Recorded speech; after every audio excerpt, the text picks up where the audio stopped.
పండ్లన్నిటికంటే అతి బలమైన పండు అంటే అరటిపండు అనుకుంటారు. తప్పు. Avocado fruit. అరటిపండు 100 గ్రాములు 116 శక్తి, అవకాడో ఫ్రూట్ 215 క్యాలరీల శక్తి. ఎందుకు ఇంత శక్తి అంటే అవకాడో ఫ్రూట్ని బటర్ ఫ్రూట్ అంటారు. 100 గ్రాముల అవకాడో ఫ్రూట్లో 23 గ్రాముల ఫ్యాట్ ఉంటుంది. ఏ ఫ్రూట్లోని ఇంత కొవ్వు ఉండదు, కానీ తేలిగ్గా డైజెషన్ అవుతుంది, మంచి శక్తినిస్తుంది.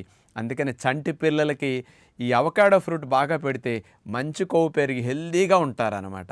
బ్రెయిన్ బాగా డెవలప్ అవుతుంది.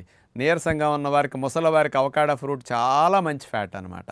అట్లాగే విత్తనాలు, పప్పులు అరగని వారికి మంచి కొవ్వు కావాలన్నా, బరువు పెరగాలన్నా అవకాడో ఫ్రూట్ను బాగా తింటే హెల్దీ ఫ్యాట్ లోపలికి వెళుతుందనమాట. అందుకని ఫ్రూట్స్లో అతి బలమైన బటర్ ఫ్రూట్ అయిన అవకాడోని మంచి కొవ్వు కోసం అందరూ తింటే మంచిది.